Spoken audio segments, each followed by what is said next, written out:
Council, a rather depleted Parish Council tonight. Let me first of all introduce Sally Gill, who's sitting in the back row there.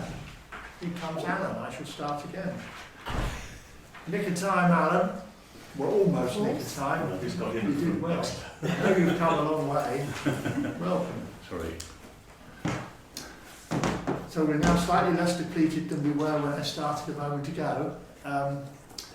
We only need a quorum of 3, so we're good. I was just in the middle of introducing Sally Gill, who's sitting in the back row there and who was elected unopposed to the Parish Council for the elections that are coming up, and therefore she will take office when the rest of us do, because the rest of us all are one, elected unopposed, and that takes effect on the May the something or other. 9th, yeah.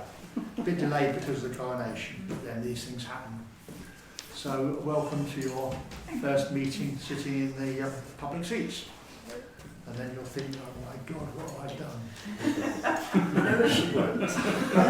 She'll be thrilled. I should also introduce Rob, who's sitting next to Greg there, who tells me he is standing for Labour in the Isle of Oxney ward for the Borough Council elections at the beginning of May or something. Second or third or something. Fourth. We've got 4 candidates that were nominated, and Rob is one of them. The others are not here tonight yet. Have we met 2 of them? We've met 2, and I think they may be coming later because there's a meeting over in one of the other villages that it covers. Marlington. Right, so apologies and reasons for absence. Councillor Collins and Councillor Sykes are both away. Both away on holiday. Right. Declaration by members of any interest pecuniary or other than pecuniary in accordance with the code of conduct, etc., etc. And guide. I don't think I saw any obvious ones. No one's made any declarations, so I don't have to put the approval of any applications to the meeting. In respect of members seeking a dispensation, a reminder to everyone that we record the meeting on the big silver microphone, and then, assuming it all works as it usually does, that goes on YouTube under Wittersham Parish Council, so anyone who's not here can listen to it afterwards. So please be careful what you say. We'll now adjourn the meeting for the public session, which, as it says on the agenda, is for the public to express a view or ask a question on relevant matters on the agenda. And as I do sometimes say for people who have not been here before, the public are welcome to stay and observe the meeting after the public session, but you can't take part in it. You can only take part during this session. We always, in the public session, take any planning applications first. We do have a planning application for 37 Poplar Road, the old telephone exchange, as it was, just on the corner, almost the corner of the Meadows. And you are here as the resident there, I gather? Yeah, the only, yeah. It's your place? Yes. Yes. So, is there anything you want to tell us about your application? And then maybe if councillors have questions, they can ask them. Yeah, the application is to extend out the front by 2.5 metres on just on the gable. So there's 2 windows, there's a gable, I assume that you've seen everything. Yeah. Is to come out 2.5 metres. We originally bought the house, it was always a 2-bedroom. We tried our best when we sort of first moved in, maybe 10 years ago, to make it 3-bedroom. Unfortunately, the 3rd bedroom is minute. It's very, very small. We've now since had Jemima, who's coming up 8, and Bertie, who is coming up, has just turned 5. The problem being is putting both of them in 1 bedroom seems a little bit much, because Jemima's now sort of getting wants her own space. Trying to fit even just a single bed in the front of that room is not only possible. So to come out the front is the easiest and sort of, I believe, less visually impacting, because coming out the side would mean you change the characteristics of the property itself. So I always quite liked it as a cottage. I would like to try and keep it as a cottage. I don't want to come out the side because I think it would unbalance the look of the property. And unfortunately, the only way I can see it working is by coming out the front, just at 2.5 metres. The idea is to soften it all up so the gable would be put back as a hip so it wouldn't look as intrusive. I am a forester by trade, so the timber that will be used on the front will be sourced and cut by myself, but apart from that, yeah. Is the structure of the extension going to be wood frame then?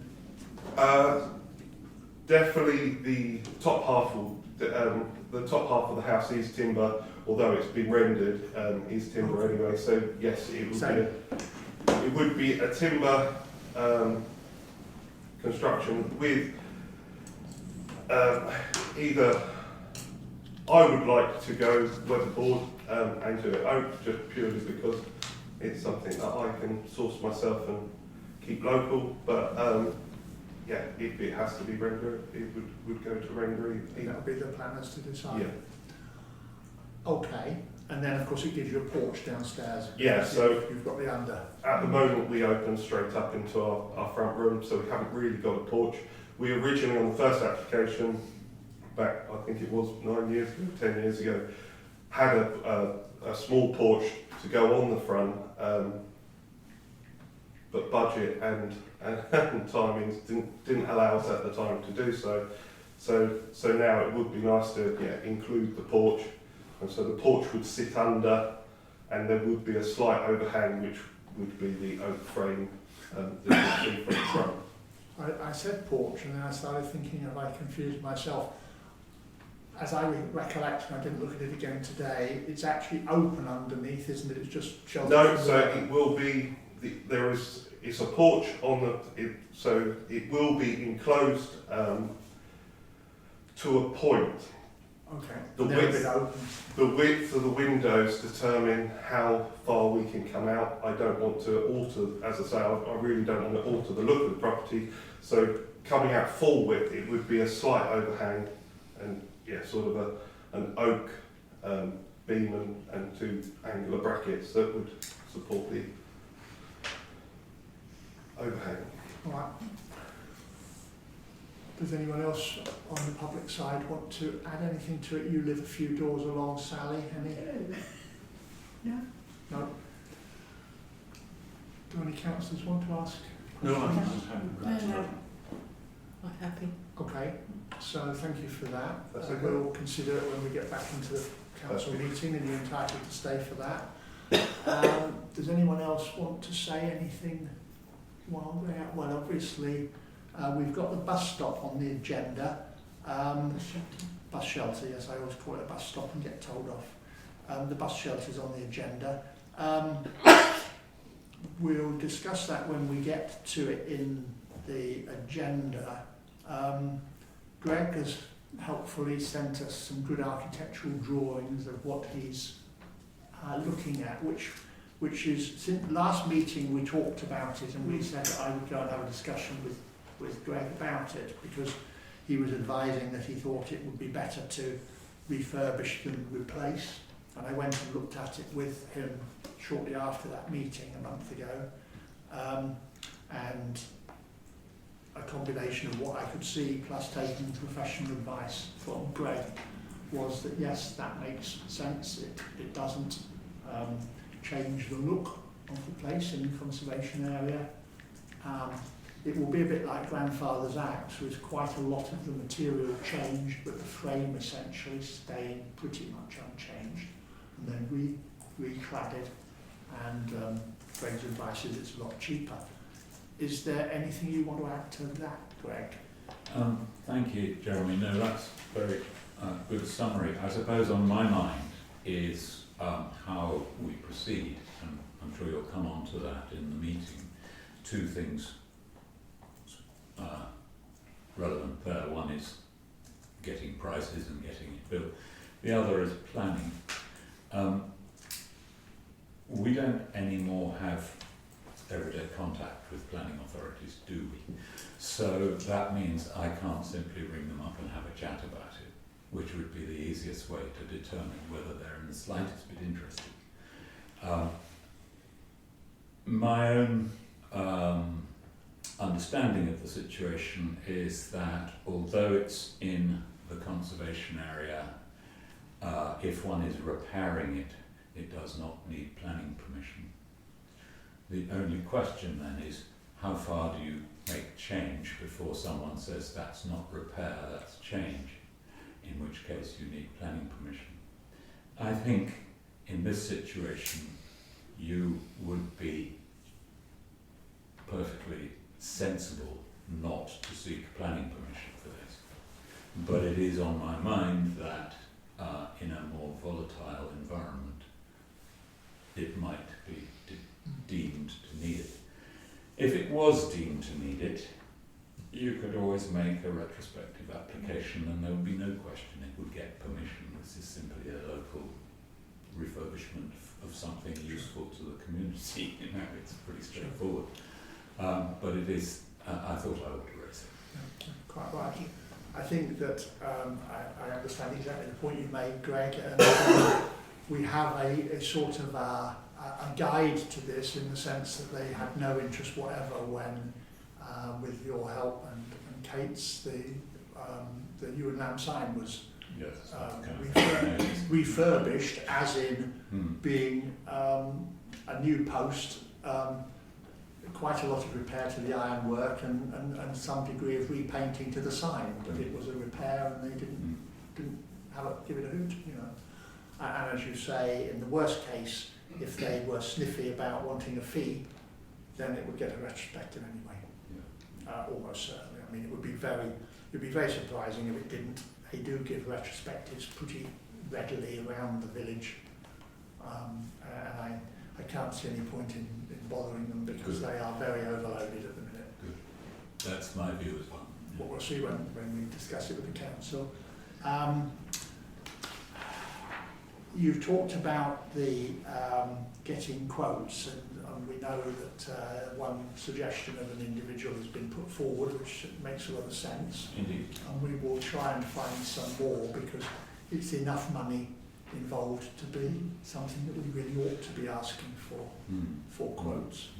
I'm afraid I don't have any suggestions there, so it'd be useful to know from. I mean, if we put out the word, as it were, and we get some people come back, they come back and they can quote, and if we don't, then we have tried. Fair point. Yeah. Well, you can't get blood out of stone. The person that Simon Honour suggested, Stephen Hutchins, I think is well worth getting.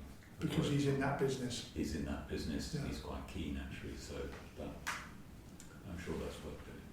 Yeah. Sure.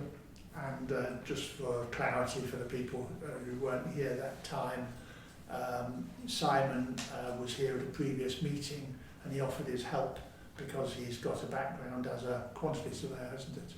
He was in that business. Right. Does anyone have any questions they want to clarify with Greg at the moment while we're in the public session? Otherwise, I think it's wise advice that we go for it rather than. Yeah. And I'm very much in favour of that too. I hesitate to call it advice, but thank you.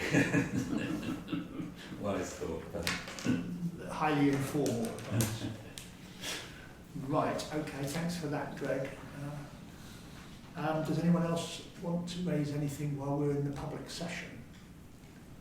Can I just suggest that perhaps Dave tells us a bit more about the request for us to take over the responsibility for the History Societies? Well, it's really the fact that the History Group has been going for 22 years now, and in that time we inherited certain items of historical interest, and since then we've gathered more, and we've now got, in actual fact, two cupboards. One is at Stone, which won't concern you, but we've got one in the church, and the thing is, looking ahead, I do feel that if the history group ever was to go into liquidation, for want of a better word, those artefacts, the chances are they would immediately be sent up to Mason Archives and wouldn't be available for anybody local to have a look at. And so I just put a suggestion forward that you might like to consider as a parish council that should the history group become no more, and that's not liable to happen in the near future, I don't think, that you will be prepared to take over the custodianship of those items, and so that they weren't lost to the village. So to be clear from my point of view, you're not looking for us to take over custodianship now, but No. to give an indication that we would be willing. Exactly. Okay, that makes a lot of sense, but then sense doesn't always apply in these things. I think I would be right in saying that we're not in a position as a council, a bit like Parliament, but on our end very trivial by comparison. We're not able to decide in advance that what we'll do some other time, because it will be different councillors making a different decision on a different day. I do think that what you say makes a lot of sense, however, and I don't think that the sense will change. Are you comfortable with the church authorities that they don't mind having it in the tower room? How much is there? A cabinet or two? Just one. It's one actual cabinet, like a large bookcase. Oh, a big bookcase, right? Okay. And they are willing to put up with it for now, anyway. Yeah. Well, I can give you a little bit of the history, and you'll remember this possibly, excuse me, in about 2012. Yeah. We were offered a grant to refurbish the tower room to some extent, but only if we could show that the tower room was shared by other village operatives. Yeah. Which is where the history group came in, and they generously said they'd have a cupboard, and that meant we got the grant we were applying for. Yeah. So I think we have a responsibility to you, anyway, in the church for generously helping us along then. So we'd certainly, from the PCC's point of view, because Sue's on the PCC as well, we would be keen to support the application, even, for instance, if there was an interim period between the History Society and the Parish Council being responsible, we would ensure that it was well looked after. Well, I think we would intend to, wouldn't we? I mean, who knows where we'll all be in 10 years' time? Well, exactly. That's yeah. But theoretically, the will is there to be as supportive as we are able to be, without being able to predict the future. Yeah. It was more really to, when I mentioned it, was to actually put it into your minds, so that if it did happen, you sort of discussed it beforehand. No, I think we can certainly have the discussion, and we can minute that we had the discussion and what our views were. It would, I think, however, be wrong to suggest that we could commit a future council. Yeah. But frankly, given what Alan says, wheels within wheels, benefits all round. Yes. I mean, although we wouldn't, I think, if the History Society ceased to exist, as you had described, I think it's unlikely we'd claim ownership, but then it's on our premises, so we would have a custodial role. Yeah. And quite who would own it under those circumstances? I think we tell Maidstone Archives, you own it, but we're looking after it. Yeah. In actual fact, I apologise because I've not actually come to to the Broker Council to actually mention this, but it was just it was something that came into my head, and I thought I'd discuss it with Yvonne. So it can whether actually it would be most appropriate for the PCC or the PC to be in charge if you didn't exist, I'm not sure. It would seem to make sense. Alan, it would seem to make sense because it is in the church tower. Yes. And I suppose if both bodies had a bit of responsibility, that would the be more church likely is to probably ensure our its safety. greatest local historical monument, so maybe it should house the documents. The difficulty is, I think, that the church is governed more from afar. Yes. I mean, obviously the church warden and the PCC have a lot of local power, but Mm. they're still dominated from abroad, as it were. I didn't Whereas say, we- Jeremy, that it would happen, I just Yeah, think it but would we're make sense. completely independent. I mean, subject to statute, we are actually at the top of our particular very tiny tree, Yes. in a way that the church isn't allowed to be. I mean, I think we've just got to ask ourselves, in 20 years' time, which are we most likely to have in the village, a parish council or a parish church council? And it's quite difficult to foresee the future. Yeah. The parish council will probably still be here. But you would have thought so. But it's always possible that a government comes in with a revolution. I mean, the parish council will still be here in statute. Whether there'll be anybody wanting to be on the parish council is a different That's matter. another thing. That is a fair point. What tends to happen with a parish council is that it has to be passed over to something else. So the local government boundary commission can move them, join them, whatever. If you said that, they always endure in some way. but if you said, for instance, okay, under those circumstances, Ashford Borough Council would be in charge of it, I think I'd be more comfortable that it was actually Maidstone Archives that should be in charge of it. So that's a And we're not in a delicate position area. to define that anyway. Yeah. Who knows the future? Yeah. I think we all work together to try and ensure its safety. Yeah. All right, okay. Thanks for that reminder. So anything else to be raised? Yes. Could we go on to the next one? The emergency Oh, yes. coordinator. Just absolutely. that obviously Dave David's here, yes. has put his name forward for that job. Have you seen Pat and talked No, to I haven't seen you. I want to come here first before I went to Shaw Pat and Yes, well, we can talk about this later, but I have obviously spoken to Pat and she's very happy that you would do so. So, Okay, but the picture here is that Pat Homewood has been our emergency coordinator for many years. She was a councillor back in the early part of the last decade for 4 years. Dave, who has a background in the emergency services when he still worked, obviously understands those kind of things and has offered to take over as the coordinator from Pat. And Pat, as Yvonne has just vouchsafed, would be quite happy to pass it on. I think that there's a need stroke opportunity anyway to have a good review of our emergency plan, such as it is. And with Dave's experience, it no doubt can be improved, and the way in which we respond to it, because it's one of those things that effort was put into producing it. It doesn't probably then do very much other than sit in a file somewhere, and I'm sure Dave could reinvigorate that whole thing. Sounds good. Good. Okay, have I exhausted you now? Right. Okay, so if that's fine with everybody, I'll close the public session and we'll carry on with the council meeting. Thank you for those points.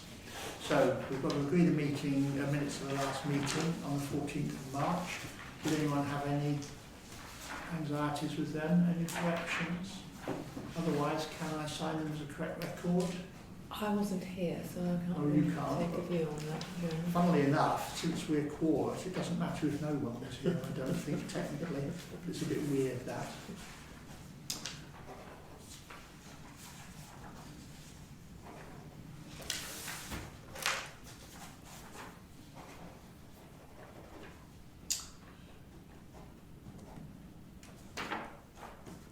That's done.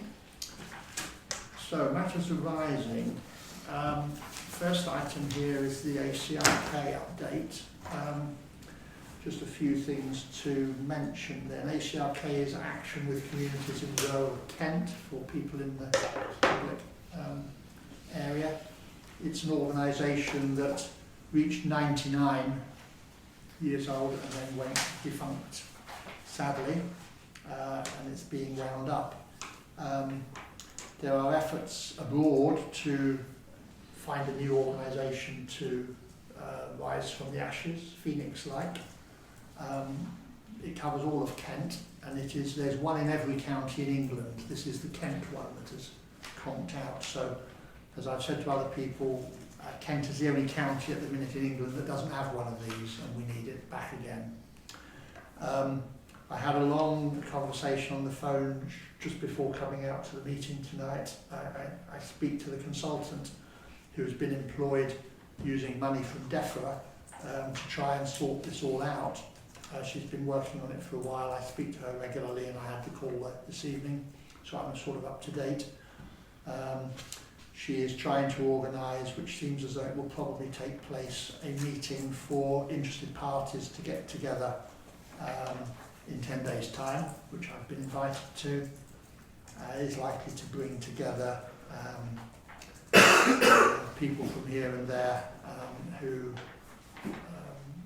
can involve themselves in that, including DEFRA. And then she's also been invited to a Kent-wide meeting of senior public sector types in May to tell them what's going on and what she needs. So basically I would say, and it's very gratifying, half a gratification from your point of view, that things are beginning to move. The vibe is getting going, that although everyone is sitting on their hands and hoping someone else will do it for them, they all realise something has to be done. So hopefully we are going to get something back again. I think she's the person to do it. She's very good. And I'm sort of a bit in the middle because I'm the link between that, her and CALC, the Kent Association of Local Councils, where I'm one of the members of the executive. Lottery very interested in attending the meeting. You know, they definitely are saying they used to put money in and they want to put money in again, which is quite encouraging after they had a bit of a misfortune. I was, just to clarify with people, I think it's since the last meeting I had a discussion with the Chief Executive in Ashford Borough Council on this subject. Ashford said they don't want to carry this forward themselves. They've dealt with the housing one, they don't want to do the Village Hall one, but the lottery definitely wanted to carry on. So somehow or other, I think it'll fall into place. It's just taking too long.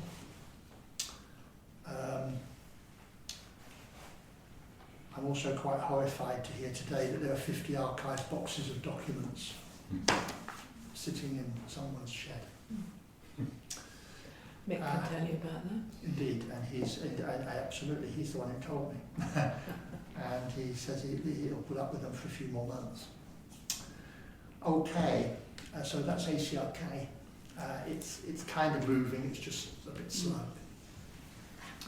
Coronation celebrations, we've said we'll have a table at the fete to deal with council and Village Hall, if Village Hall want to join in. Yes, that's what we said at the time. Yeah, it's in the minutes. The Village Hall. Do you just want to bring one's own table? Well, if you had a table, that would be really good. Alan. No, well, I mean, it was a theoretical question rather than an offer. You mean rhetorical? No, I mean, the church is supposed to be doing one as well, you see. Yes, indeed. So, you know, and so is the Friends, and so is. How many tables have you got? Indeed, the whole thing is burdensome thinking. You've got a rather nice dining table, I remember. Yeah, you want transport. Well, we thought you'd manage that. Indeed, well, we do need table or tables, whether we rob them from here, if the Village Hall joins with us, or if everyone else has nicked them already, I don't know. How big do you need? Well, I guess a 6-foot table, or 2 of these probably, or 3 of these. I don't know what's going to go on it yet. Right. Yes. I did say to you before that I would try and make some contact with Southern Water, which I haven't done yet, to talk about that, or get some statistics that we can use in a poster or something. And the other thing that we said we would do would be a pitch on volunteering generally. So we need a poster or two made out of the things that people could be volunteering for. They were the ideas that we had. To be honest though, if everyone walks past without stopping, we're not going to be doing very much. We're going to we'll have Alan out the front throwing them in. That'll be a Are sight. we going to be Well, doing into the something? space, unless Alan brings his gazebo, you know. Well, no, Rita has a grandson, Barney, who's going to run a coconut shy. All right. So you could probably be in line for that. Well, I'm not in line, smack. Right. The other thing is the showing of the coronation in itself on the big screen, which Paul suggested. We are now definitely one big step forward, which is that the Wi-Fi has been put on, and I haven't checked the speed, but it should be perfectly decent because it's been put in on an ISDN line as was, which used to be. Where is it? Here? What? Yeah, we've got it. The details are all up there. I can log in. Yeah, Wittersham Village Hall. Hang on.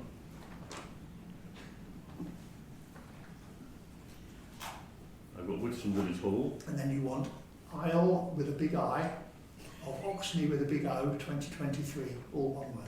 Sorry, Isle. Of Oxney, big I, big O. Capital one. No gaps. No gaps and a 2023 on the end. At which point we'll then Magic. cash it. Brilliant. It is, it seems to be absolutely That's amazing. smashing. Well done. Perfect. Well done.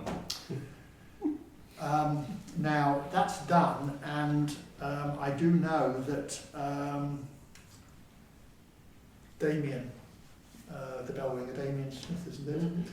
He has offered with the chairman here, Paul, to come and get the big projector out of the cupboard when they get the key from Sam and check that they can make it work. And if they can, then we're away, and then it's got to be publicised. I don't know if people will want to come and see the coronation here together rather than, and again, I mean, in principle, they ought to be able to get it if they put it in for it, or maybe they don't have to this time for event licence.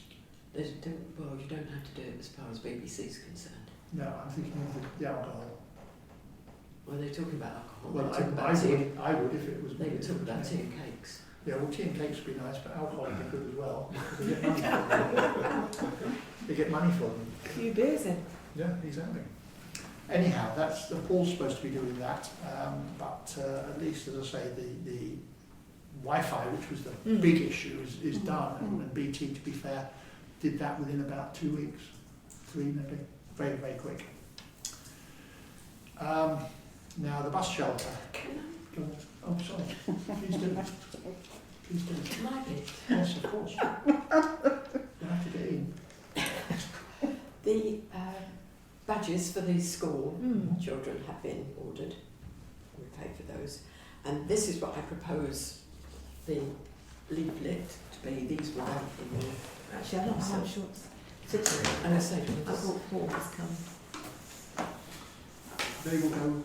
so these ones will go in the noticeable, but this is just in there. to say, and I could probably share, this is for you to see. Oh, I see. Oh, well, I saw it as I passed it by. Right. So this is what I want to get leaflets and put through everybody's door. Yes. Yes, great. Good idea. That's lovely. Who did it? Sorry? Who did the artwork? Judy, Oh, when I asked her about it, right. about just to make sure that her words were right. Yeah. Because Sam offered, but Sam's not easy to get hold of, so No, that's great. she said she would put it Excellent. together. It's excellent. It's really good. You happy with that? You too. And are we going to put the leaflets through doors? Yes. Just in We'll the have 30 to We're limit. supposed to have a school, Sorry? you know, Just in the 30 limit. on the ground. And then it will The trouble is be. 11 o'clock, we're there, so we've got to find a way of managing. Going out. So only chat a few days. For your grandchildren. No.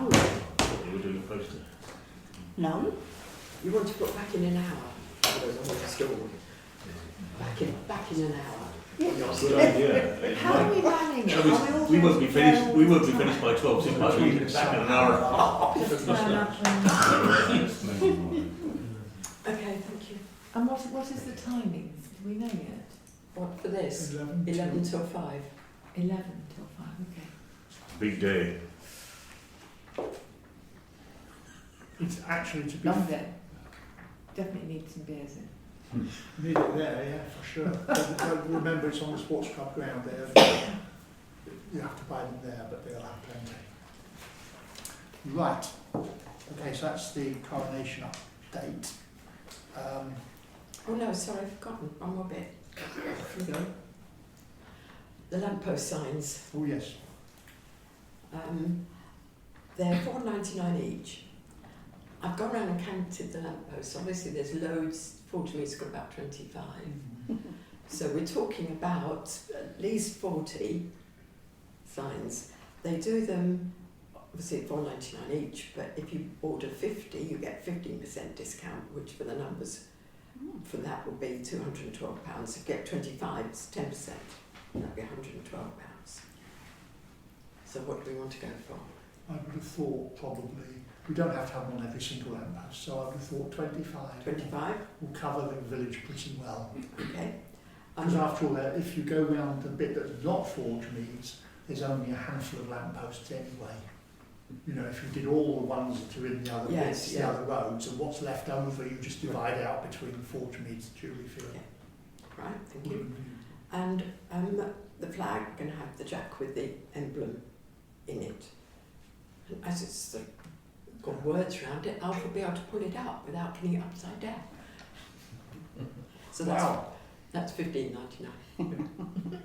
So That's the flag. that's yes. that's through the Royal British Legion. So are we happy with Yes. that 25 signs for lampposts and or indeed the SID posts, whichever's convenient, and he can divvy them out. And I don't think there's any point in putting one on every single lamppost in No, Jubilee because Field. they're there. There's loads of them, they're close together. Okay, thank you. Thank you. So that moves us on to the bus shelter and the proposals from Greg that we've heard about. Can I suggest then that we don't need to do a planning application, which would delay us for as many months as they spend, and that we've got to put the word out for people to quote. Now we can do that first of all on next door, I think. If we go beyond Wittersham, you know, if it goes to all points, then and the people need to contact you to get details of what they have to price. You've got Greg's drawings that you can email to anybody who's interested, or print off if they need. Yep. And we will have you think about a deadline once you've got enough people coming in. I mean, we don't have to make sure that everybody everywhere knows about it. We have to attract enough people to have some number of quotes. Ideally, 3 would be fine. You know, more than 3. I mean, there's no point trying to get 10. But if they all flood in, then which is unlikely because I think there's a shortage of workmen now for anything you want. Getting anybody to do anything for us is impossible. Exactly. But the point I think here, Alan, is if we try, we try. Could you mention it in your note to the parish and the magazine? Is that appropriate? And I can get his Well, name. that's another month, isn't it? I know his name. It'll only come out Are at the you end of the collecting month. names for people to ask for estimates now, or Well, yes, if you've got them. well, we've got somebody doing something at the church who's quite, I think, quite able and rather willing, and has done private work. I can get, in his new house. Right. I can give you, I can give you his detail if you give me a millisecond. If that's that's helpful for you. That would be good. But He's you called need it Brian. anyway. He's it's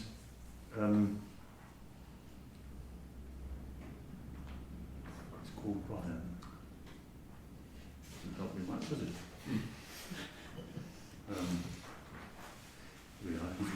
Fordham, and he's sort of bespoke carpentry and stuff. Sounds right, doesn't it? And if you want his detail, It's too dark, we can't see it. You can always let me know, Alec. Email me. website, here we are, it's coming up. There it is. You see, it says, get a free quote. His email address is rmfbespoke@gmail.com.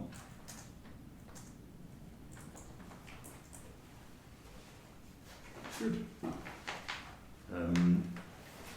His telephone number is 07522 626 425. He's Okay. called Ryan Fordham. Ryan. R-Y-A-N. Oh, right. I'm Ryan rather than Brian. Okay. And that's fine. he's I think he's an Appledore. Okay. That's good. That, if he's interested, and the other one that we already know about, that gives us two to start with. Good. Thank you, Alec. So I think that's, if that moves along, and obviously if we need any advice from Greg, we know where he is. Greg, I think it's fair to say, has said that he is willing to provide help in terms of oversight of a project to make sure that it doesn't go as far as it can, that it doesn't go pear-shaped. That would be very helpful. He just said he wasn't willing. He would oversee it rather than, he's not willing to do it, and he doesn't really want to be managing it, but he's willing to oversee it, wherever the difference there is. Okay. Right. The Swan ACV. Good news, as I'm sure everyone has seen, the cafe opened yesterday for breakfast through lunch and had apparently quite a full thing. Well, he couldn't hope for better feedback than he got on next That's door, right, did he? absolutely. It was a lot quieter today, but that was inevitable. But we will certainly, Noor and I will certainly go along in the next few days and try it. I'm told it was good. And obviously people need to use it. Now, he's still being a little bit cautious about opening in the evenings, which is what he still needs to do. And I don't really understand why that is, but that's the key. Does he need someone to cook? Well, he is advertising for a chef at the minute. He's got a lady, I saw think, that. doing the lunches. Okay. So he probably does need a better chef. I thought he had one, but they're probably in short supply as well. In terms of a comparison, Noor and I went up to the Ewe and Lamb in Rolvenden Lane the other day, last Friday or something. And Since it reopened. it was full. Since it was opened, it is full, piling in there, and it's and they're not trying to price it down. It's fully priced, and they're still getting people in. So it may die off a bit, but at the minute, what? Is there food there? Is it just a drinking? Ewe and Lamb. Oh no, excellent food. Oh, so, Yeah. right. Oh no, and they're doing 7 nights a week. From day one, they really piled in. It's 2 people, and one of the 2 Why does the cooking. did they close? Ewe and Lamb. Yeah. The other people just couldn't make it, I suppose. But these ones, the lady used to work in the sports club for a bit. Her partner used to run the Wheat Sheaf, or whatever. No, not the Wheat Sheaf. What do you call the one in Tenterden, just by the church? Woolpack. Woolpack. He used to run the Woolpack, and I think he ran another one as well somewhere. Well, this is George Wilkins, isn't That's it? it, George. It's George. Well, no, and, Wittersham family. George and Elsie. Elsie's Good. got a Wittersham family. So they were going along. So I mean, it's doable. He's just got to. Let's hope it's all they could go with, I all know. Very attractive place. Yeah. Now, Yeah. what we do have to do though is I need to go along and see Kevin and say we'll be putting in the ACV application. Sam was going to come with me to do that when we talked about it last time, but obviously that's run out of time now. So perhaps you'll come along. Yes. Yeah. Leslie. Okay. Right. Now we're on to the planning application.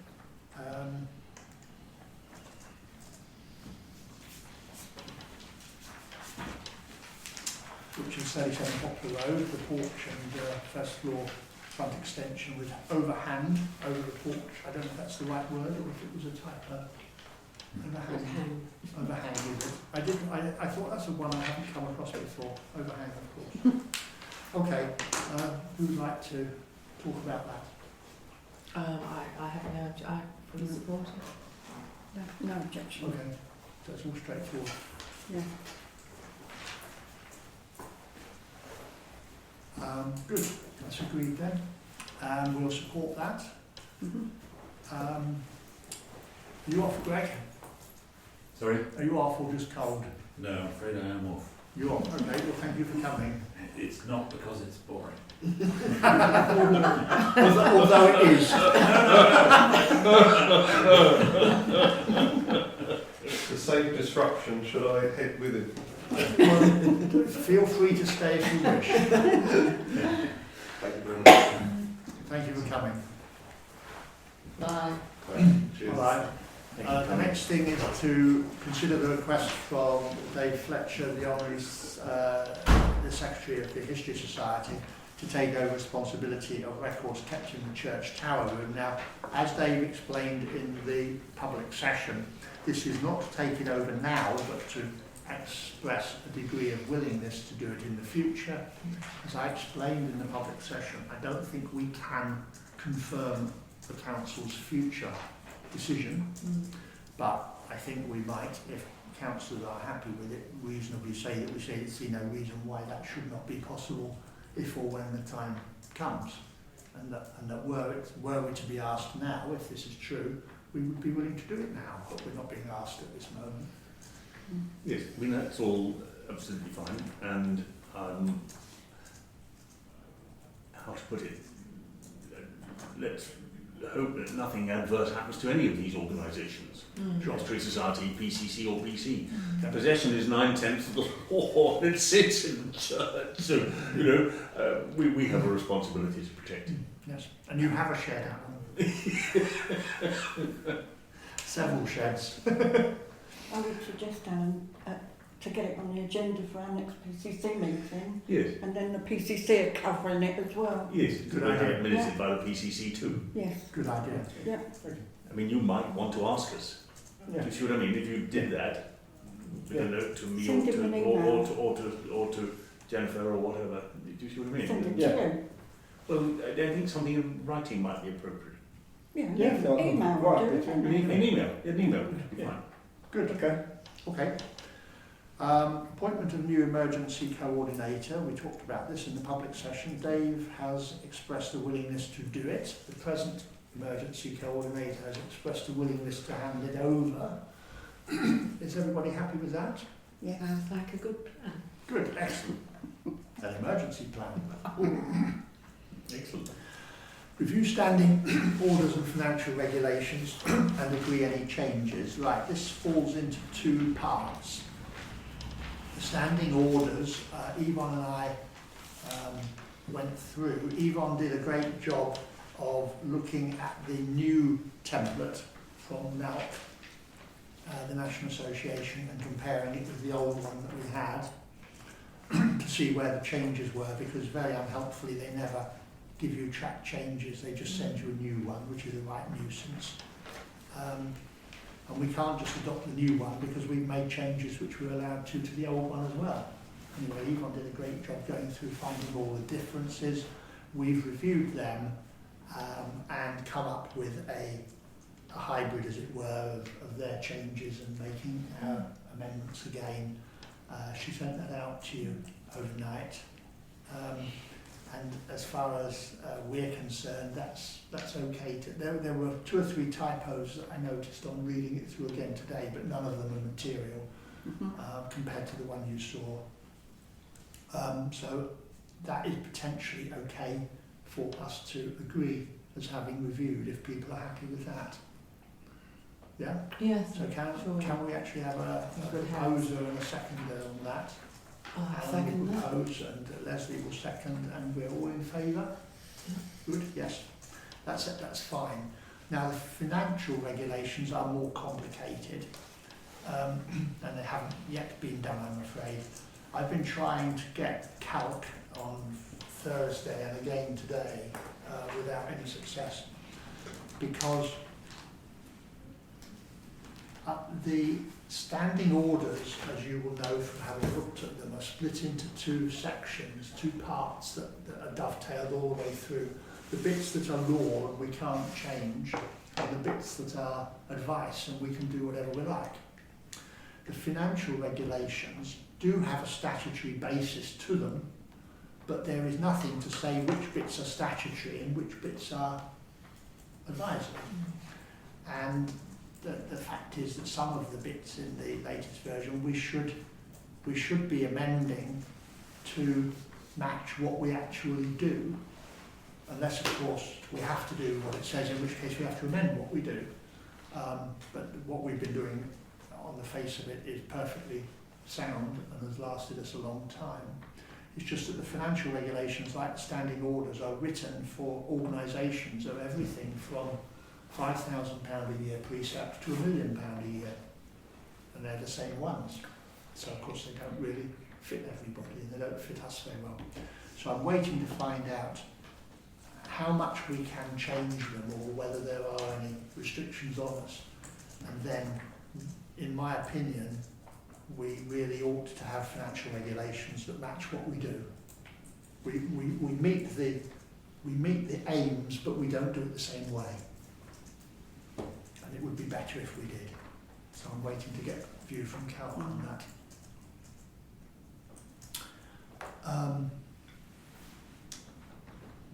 Right, to consider the latest correspondence from Invicta with regard to the registration of our land holdings. This popped up the other day. Okay, bye Dave, thanks for coming. Okay. This popped up the other day. Invicta are the lawyers in Maidstone who we were using. They're the ex-KCC internal lawyers who then got outsourced, or whatever you call it. And to be honest, we belonged to their sort of parish council membership scheme for a couple of years, but they weren't making very good progress. With COVID, it all sort of went into a standstill. And we had agreed here that we would move to different lawyers, although it hasn't been done yet. It's waiting for putting everything together and sending it to them. Until the other day, out popped a letter from a new lawyer at Invicta saying, I've been reviewing the file and I think we're in a position to get on with all of this. You just need to send us this, that and the other documents, which they've seen before, and we can do it. It is a bit irritating because it's a complete opposite approach to what they were messing around with previously. And I think that needs to be pointed out to them. But on the other hand, the quickest route to go and collect the £200, as it were, may be to stick with them if they can actually just get on and now do what they're saying. Because previously it seemed as though it was always being given to a new intern and we went round and round in circles. Now this one is saying, okay, if you just send us these original documents, it's a long list, but we've seen them already, we just need the originals and we can do it all. Which is what we actually thought we were going to do about 3 years ago. So if people are happy, I think Yvonne and I can endeavour to proceed down that line with some care and either get them to do what they now say they can do and get the answer we wanted in the first place, which is get all our land holdings registered, or if it's going back into a morass of oh dear, this, that and the other, we'll carry on with where we were going before, which is to say, well, we call it quits and move. Okay? Yep. Right. Well done. I'm afraid it's just bitty, that, and rather frustrating. To review the effectiveness of the system of financial control and the internal audit. One for you. Well, obviously this is something that we have to do every year. And if you remember last year, we had the internal auditor's report. David Chester very kindly came up with a very full report. He made some recommendations at the end, which were to consider whether a risk management policy should be adopted and reviewed regularly. Now that's one thing that when we replied to his letter, we wrote that we would look into this and keep it in mind and revisit it and see whether we did need to. At the time, we actually replied what such a policy might contain will be examined to see how the council might use it. We haven't actually gone down that line. Is it something, I think before we were obviously almost in a position for all the stuff to go to audit again, so this will come up again. What have we done about it? We thought at the time that we didn't really have, it was just, everything was a risk assessment, we were doing it all the time and we hadn't actually got a policy. I think the problem is that risk management and risk assessment, or the two, slightly varied, they've become a cliche in the last 15 years. And it's not to say that there isn't something serious there. The problem is that the terms get thrown around without a moment's thought most of the time as to what actually they might constitute or what help it would be. I think most people recognise that they don't wish to take unreasonable risks. Everyone does take risks, by the way. The idea that risk management is about not taking risks is for the birds. Every time you walk across the road, every time you walk down the stairs, you take risks. Most of the time it's fine. Hopefully you do hold on to the balustrade, you do look out to see if any cars are coming. And that is your risk management. But the trouble is that it just becomes, as I say, this cliche that, what are you doing about risk management? Well, you kind of do it all the time. We've considered it tonight. What's our risk of putting in, doing the bus shelter without asking for planning permission first? Well, we think the risk is very small, and were we to be wrong and it actually materialises, we have a plan B, which is to put in a retrospective application, which is allowed by the law and would pretty surely be accepted. So there's our risk management in that instance. And to have a risk management policy risks putting together a page and a half of meaningless words which don't lead us anywhere, in my opinion. And I'm as good as anybody at coming out with meaningless words, to be honest. It's more or less impossible to foresee the type of risks that we're going to be exposed to 5, 10, 15 years' time. I mean, David's very able and very thorough and cautious.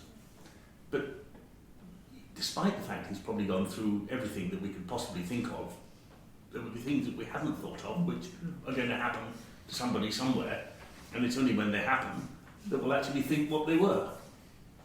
If you see what I mean. And I think we can write ourselves into a very narrow corner, but don't give ourselves any more safety. Well, the danger, especially because we're a statutory organisation and public sector, is that we write ourselves into a corner where we are managed very well so long as we don't do anything. Absolutely. And we know organisations like that. I can think of one straight away. Yes. Well, it's right. I mean, we can make a society where it's impossible to do anything. None of us will go out of our homes. If we were to have a risk management policy, then subject to finding the words to put it, if we took the view that said, produced a document, and I know I'm slightly contradicting what I said a moment ago, which said something like, the risk management policy of the council is to make efforts to understand its risks, minimise them where possible and practicable without stopping us doing anything. And I did have something else in my mind.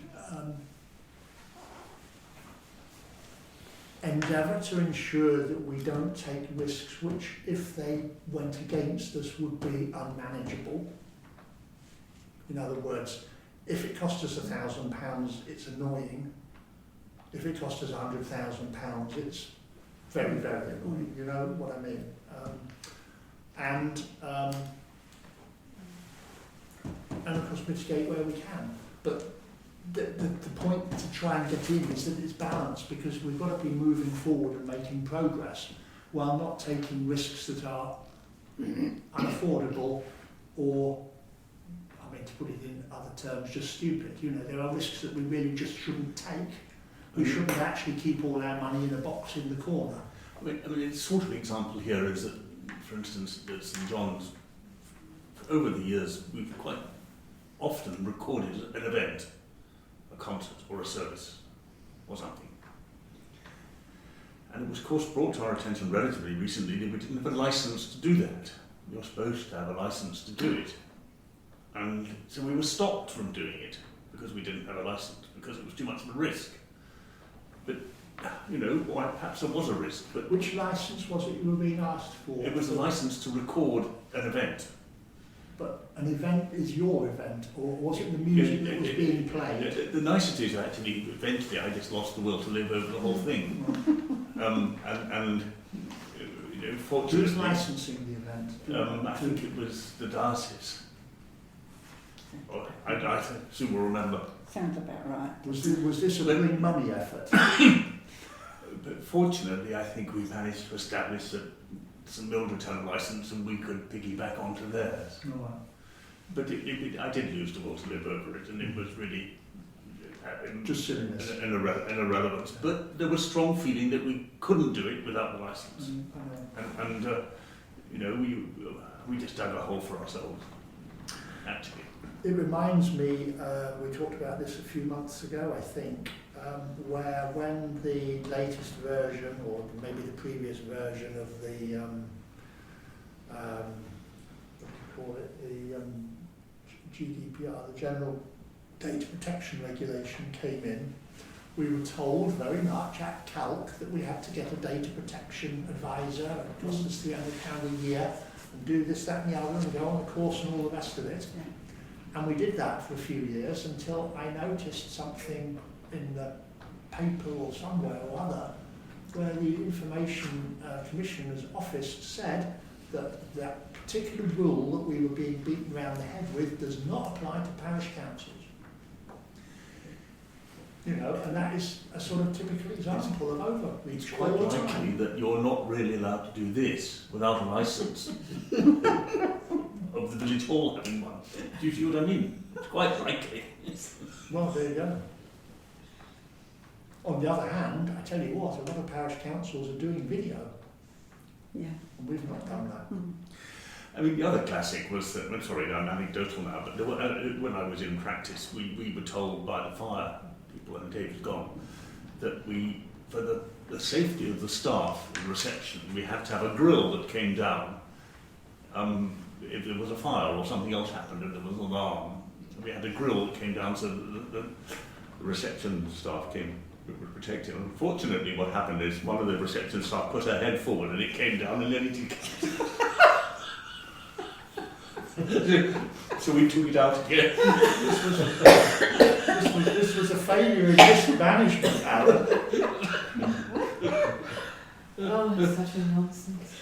When I was a child, and that's maybe a teenager, I remember a court case being reported in the newspaper where a smash and grab burglar had broken the window of the jewellers, and a grill was set to fall to protect the jewellery, and it caught his wrists and damaged them, and he sued the jewellers. And we're not talking about these days now, we're going back to the 60s. Are we being asked to do this, or is this something that By the internal auditor. by the internal? So we ought to give it. Can I suggest we, for the moment, ignore it for another year? We're still considering it. Well, I think that apart from the fact that it's another thing that has to be done and then it doesn't get done, I'm afraid, my fault, is that I can put, although I said I don't want to just have words that don't lead us anywhere, but if it's a matter of just having some words that are kind of a tick in the box, that we have got a risk management policy that says we keep an eye on our risks, we don't take ones that we can't manage, and we mitigate where possible, that sort of thing, then Yeah. in principle that at least shows that we've done something, doesn't it? I think all we have to say is that Jeremy is our chairman and we are in very safe hands. Yeah. So is that an agreed? Yep. Right, so that was that one. Then the next one was standing orders that obviously hadn't been reviewed. Well, we have now All done. done that one. And his third comment was the fact that we have the council is holding large reserves that appear to be earning no interest. Might there be a case to review where these reserves are held with a view to receiving return on them? Well, our answer at the time, the chairman's answer at the time, yes, it is recognised that this change will become important if formal financial times and normal interest rates return. In the recent years, since reserves have grown, pending project expenditures, interest rates available have been derisory and judged not worth the extra time of chasing them. In earlier times, the council generally ran quite short of reserves and the matter did not arise. This needs to be kept under review in the event that the ongoing size of reserves and higher available interest rates coincide to become a material issue. Obviously they are now Yes. higher and we ought to be doing something. We talked at the, and I haven't done anything about it yet, we talked I think here at a previous meeting about the, what do they call it, the money market fund of the, the outfit that invests money for local councils. See some. And Calc has got their reserves there, or some of them, CCLA. It's something, oh, I don't know. Anyway, the Calc reserves are about 50,000 are invested in their property fund, which has, you know, Ashford and Kent and that, they may have reserves in there. That's a fund that is invested in property and produces a return, and but of course the value is variable. We wouldn't want to do that. No. But when they were at the last Calc meeting, I talked to the chap and he gave me some leaflets. They do have a money market fund which essentially is taking money from all the councils that want to put their money in there, and then it gets invested in umpteen different banks. So it's sort of, I mean, I'm not saying this is where it would be, but if it wouldn't just be Lloyds and NatWest, it'll be some this bank, that bank, and the other bank, international banks. Now, what I have not understood is how much that is a matter of just averaging out interest rates and how much it is actually a fund where the price can go up and down like a unit trust, and I don't understand that. I mean, what sort of money are we talking about? Well, we've got a lot of Investing. money. We've got quite a lot of money. I mean, obviously it goes up when we get the precept, and then it goes down as we spend it. We've got quite a lot in the bank because we've got to still spend it on the cemetery and on any of the highway improvement plan projects that Kent allow us to have, and that'll take us back down comfortably to now to get him. I don't know. I'm not sure it's something I we mean, need at to the do. moment, the banks, one of the difficulties is that, well, we've got the two banks, it's a question of Yvonne managing it. I don't suppose the Unity Trust, where most of our money is going to be a high payer anyway. I don't think we want to chase around opening new bank accounts. The other one is at Lloyds, which Yvonne has difficulty dealing with anymore because they've closed their branches. Banks aren't the safest places anymore, really, are they? One Um, or two have gone. You know, yeah. well, there's the 85,000 guarantee, and I'm not sure, do you know, Yvonne, whether that applies to us? It applies to small businesses as well As far as as I know, individuals. it's us. As far as you know, yeah, okay. I mean, we haven't actually looked to see what Unity Trust Bank does pay in terms of interest. That's the easiest one because it's online. I can do that. Yeah, just do that one, yeah.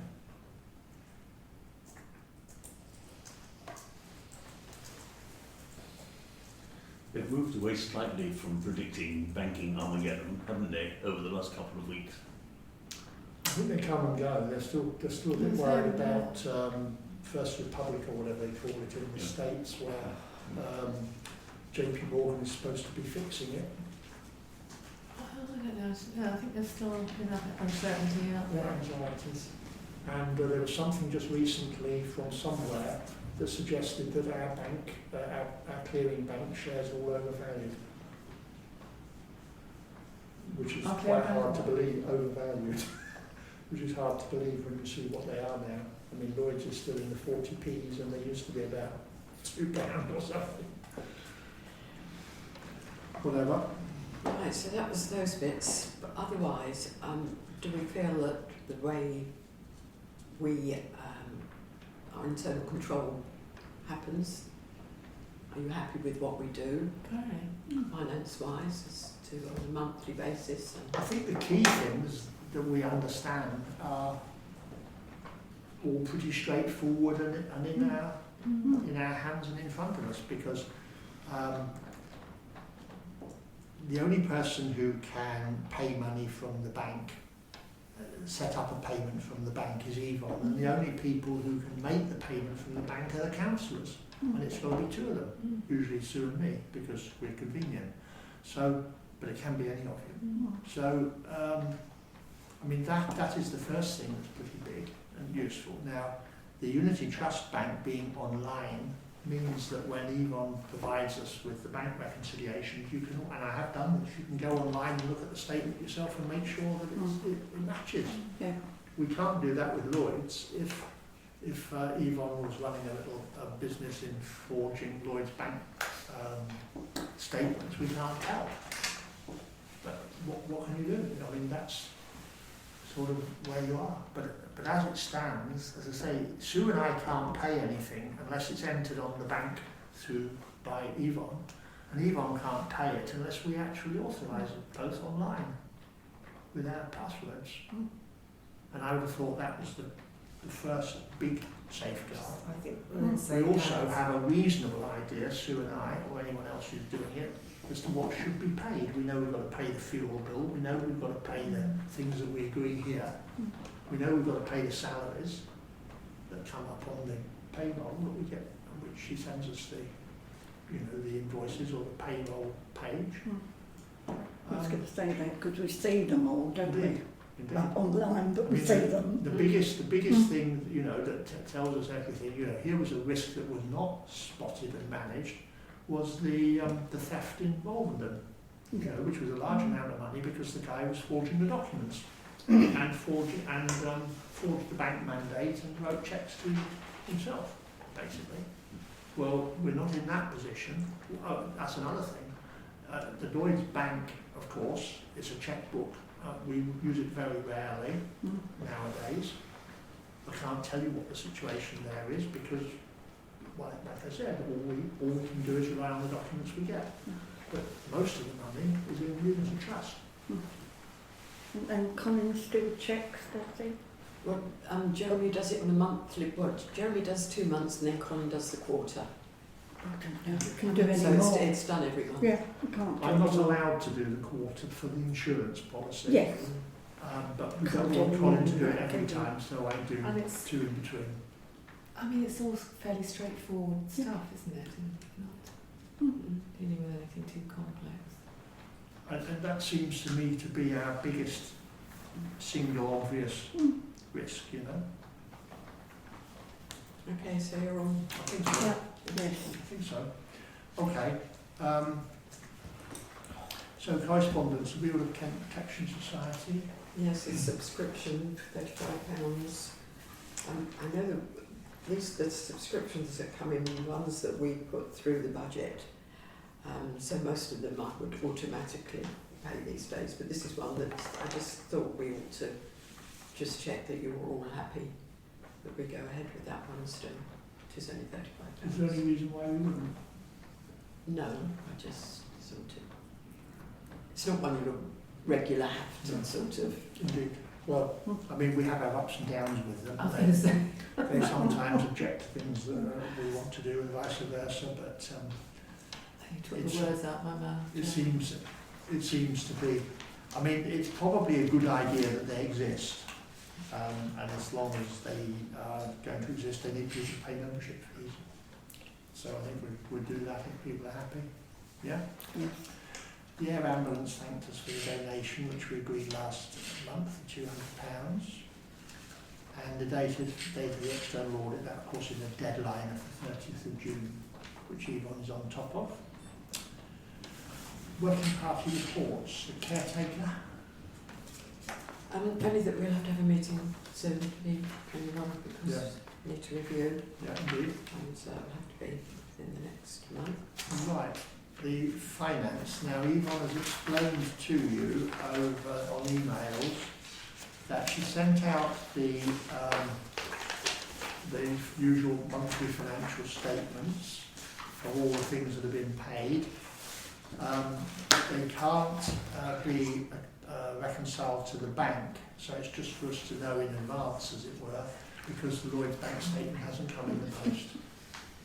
Still whether it's whether it's the post office's fault or Lloyd's bank. So I'm presuming it is just the workplace pension that's gone out, but obviously I can't prove that. So you've got that. You will see, obviously, we paid quite a few. We had some money coming in. You may remember, I think it's a couple of years ago now, that we had a letter from the executors of Margaret Hutchings to say that in her will she wanted £3,000 to be left to the parish council to look after the grave of her parents. Now, it doesn't work well at the moment. They're covered in primroses. It's beautiful. So we won't do anything work, but that is something that has come in. The others are just obviously interment fee, additional wording on one of the memorials, and we've got the grant towards the bus shelter renovation. Which is rather nice.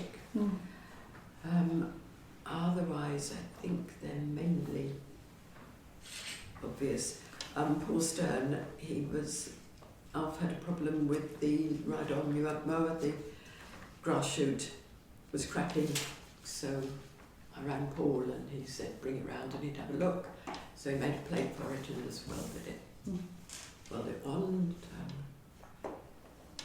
hire of the village of the club room. I hadn't had an invoice from Sam at all, so I told her how much it would be. Could we have an invoice? So we've done that now for the year. It's a long list actually, as it happens, just the way everything's fallen Yes. in a month. And trying to get things in for the end of the year too. But actually with the legacy from Margaret Hutchings, executors, and the grant towards the bus shelter, we're covering it. We've got to obviously spend that on the bus shelter plus the extra money, and the parents' graves is just work in the future. Yeah, so we've got to work out how we're going to use So- £3,000 and how long that will last. So It's a I nice think thing to do, if I sign these, and I will note that it's Lloyd's Bank unreconciled. Yes, I've had put Indeed. on it that it's, I can't confirm it.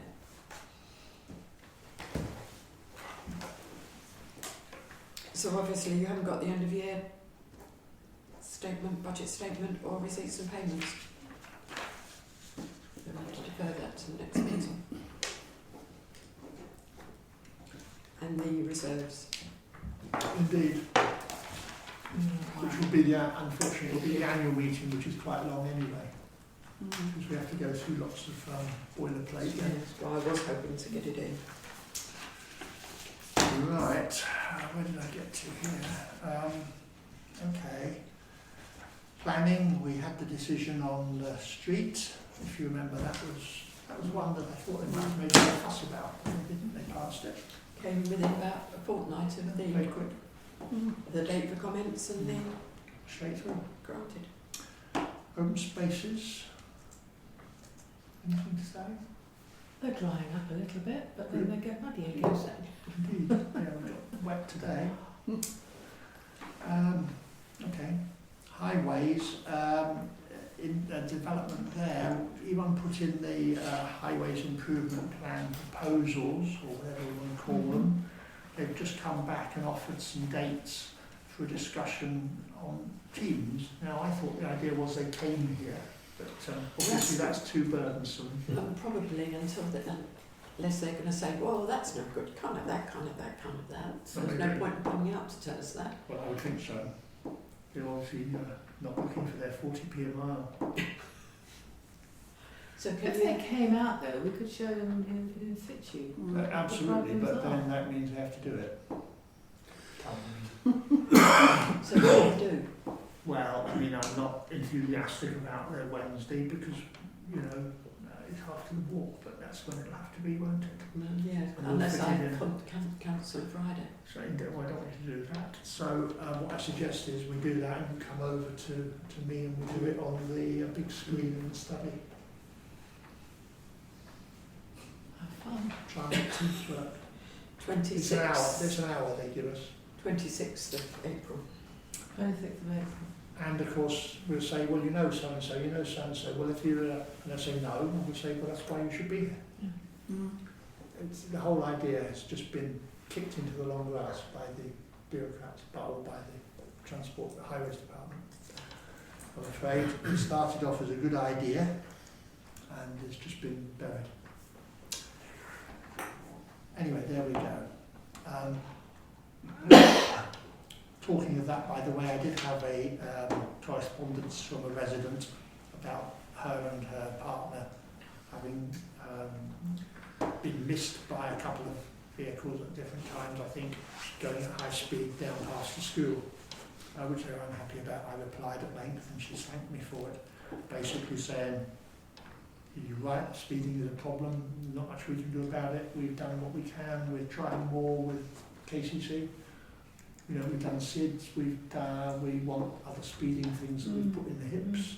We've tried Peaning Quarter and we're trying it again. And speed watch is a possibility, and if you want to volunteer, get on with it. Anything that would work and they won't pay for it are the bumps. No, we won't get bumps, I don't think. They've gone rather out of fashion now. But they work. Well, I don't think we've got chicane either. We'll see. PROWs? Well, they're just doing nicely muddy. Even muddier tomorrow. Yeah, all good. Cemetery churchyard. The trees Oh yeah, they're done. are done. So does that mean we're very close to a final solution, so to speak? No. Yeah. No. That doesn't get us any nearer. What will get us nearer?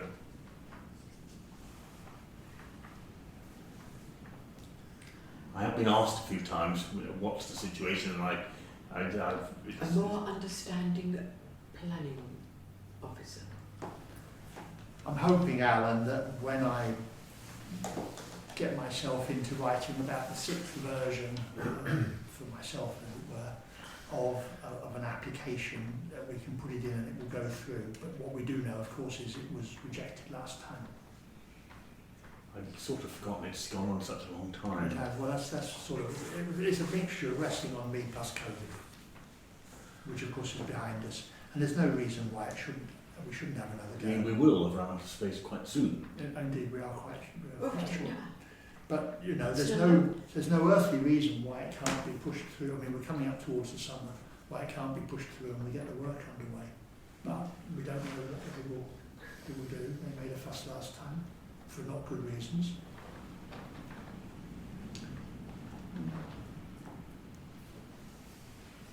Anyway, it is difficult, Alan, and there's no question I've allowed it to just delay much too long. But the difficulty is doing it. So that sounds to me as you're generously trying to take the responsibility, which is... Well, it's true. It's half All right. I mean, the responsibility really is because the planners, having told us there would be no problem, then decided there was a problem. That's some time ago. It is, it's years ago. Indeed, absolutely. And then it was, they asked it to be withdrawn. I hoping that I waited on the last election. I mean, that's how long ago it is. I waited on the last election, and then immediately after that, almost COVID came along. Yes, yeah. So time to have another go, perhaps. Yes. There's no question, Alan. There's no question. Unfortunately, what happens is that it's something that it's the difference between the important and the urgent. It is important to be done, but something always comes and gets in the way. Of course, no doubt you can see it. We all know that. And I mean, the difficulty is that the memory of the flow has sort of disappeared from me. And when I'm asked what's happening about the cemetery, and I can't give a rational answer, they say, well, you know, why not? You know, and it's quite delicate because you have to then have to then obfuscate for quite a long time to get away. I totally agree, Alan. Yes, I'm getting it as well. You know. Totally agree. You're right, and you're right to keep pushing. Okay, the annual meeting of the Parish Council will be next month, 16th of May, which is when we go through all the boring bits. We delayed it, didn't we, because of the coronation? Good That evening. might be delayed it. Why did we Yeah, do we that? had to by law. Come in, Nick. Hello, John. Sorry for the interruption, Chairman. Come in. Come in. It's raining. Is it? You're right, it's a very opportune moment because Yvonne, why did we delay it? Right? Oh, Yeah. Yeah. Because the coronation, we can't give the election and the way it we're doing it all early, runs. it's nearly 9 o'clock I here. know. The first day we even have a meeting after the election is the 10th. I thought you And know, that's remember. what And we won't have been able to give the 3 clear notice, days notice by that time. So it's had to go on to the next week. And that's why we're delaying the meeting to Yes. the 16th. I was asked that question. Yes, we can't have it on our own. I don't know. There is a difference of view between lawyers above our heads, but the safe view, risk management, is that because the Monday is a bank holiday, that is not allowed to count for the necessary notice. And the theory is, Had you when I worked say out? theory, that you can't give notice until the new councillors have taken office. Which is a statutory date. The alternative view is to say you can give notice even though the councillors haven't taken office, because they know they're going to take office because they've already been elected. But they only take office 3 days after the election. And so ultimately, it's 1 day too late for our normal date. I mean, the reason I'm asking it because You were going on holiday. I'm scheduled to be away. I'm trying to alter it. But I was thinking it was going to be the previous week. Do you see what I mean? No, well, quite right. And this has been kicking around for a month or two now. If you go away, we'll put you down for everything. Indeed. That's why I'm not going to go away. We did discuss last month that we would make it the next Yes, one. yes, we have. Yeah, Yes, no, brought it up I then. mean, I look in the diary, which I write in, months in advance, you see. Ah, And then, of course, okay. you get skewered by coronations and Yes. stuff. You know? Right. Absolutely right. It's really unreasonable. It was the funeral. Do you remember we lost a whole meeting We did. because of the funeral? And a CALP meeting. Can I Right. ask one question? If it is a long meeting, I mean, is there a chance we could start earlier? At 7 o'clock. We can. Looking back on some minutes, we did during COVID suggest that we would start our meetings at 7 o'clock anyway, but it never. Yeah. Some parish councils do start at 7 o'clock. Indeed. Well, not only that, but in standing orders, unless we define it differently, it's the standard time is 6. Oh, Is it? good. It's I should six, stand on it's standing 6 o'clock orders. unless you change it. You could certainly go to 7 and then even earlier if you wanted to. Yeah. But it is a long, I think it tedious was one. Paul, because Paul's working, isn't it? It's more That's the issue. 7 would be good, wouldn't it? 7 would be good. Okay. We could ease it forward. Just for the once, or because you'd like to do 7 January? Should we try it? The risk is we'll start at 7 and we'll just finish at the same time. And at least by starting at 7:30, it means we still, we'll be away home. But sometimes we do go on until verging on midnight. What's his present? So, you know, if we started at 5, we probably wouldn't finish anyway. I don't know. I mean, it's a theoretical We're risk. just spinning it out now, Alan. It's a risk. Right. It's a Shall we risk. start? It's Shall a we risk. start at It's part of 7 risk o'clock? strategy. Shall we start at 7 o'clock next time? Yes. That's Okay. fine. So the only thing then is, Yvonne, you When need to is remind next us time? May the 16th. 16th for the annual meeting, because we can't meet on the 9th because of The annual Coronation Day. meeting, you've Annual meeting Okay, of the annual parish meeting. Oh, council, as a not parish the annual council. parish meeting. No. Not to be Can you still confused. send the agendas? How did you know we were about to finish our meeting, Mick? Won't you come? What? Won't you come? Yeah, of course I can. Oh. As a member of the He's a parish. resident. He's a resident as No, well. no. Don't Wow. worry, don't tell me. How did you know to arrive just as we were about to finish? Well, I did warn that I might be late, and I think you were all trying to rush so you didn't catch me. Another 10 minutes, No, you would have been on your own. I was actually fearful that you Another would 10 get minutes, here you in would have been on time. your own. Yeah, That's indeed. why I bought some company. And you've come all this way as well. Yeah, Okay, in the rain. so 7 o'clock, but Yvonne needs to remind us all before it, otherwise we'll all turn up at 7:30. Half of us will turn up at 7:30. Indeed. That's the first time that's guaranteed. Okay, items for information. No. So, Don't Right. forget the 24th. Don't forget the 24th. What's going to happen on the 24th? I think it's the 24th. We're going to have an alarm.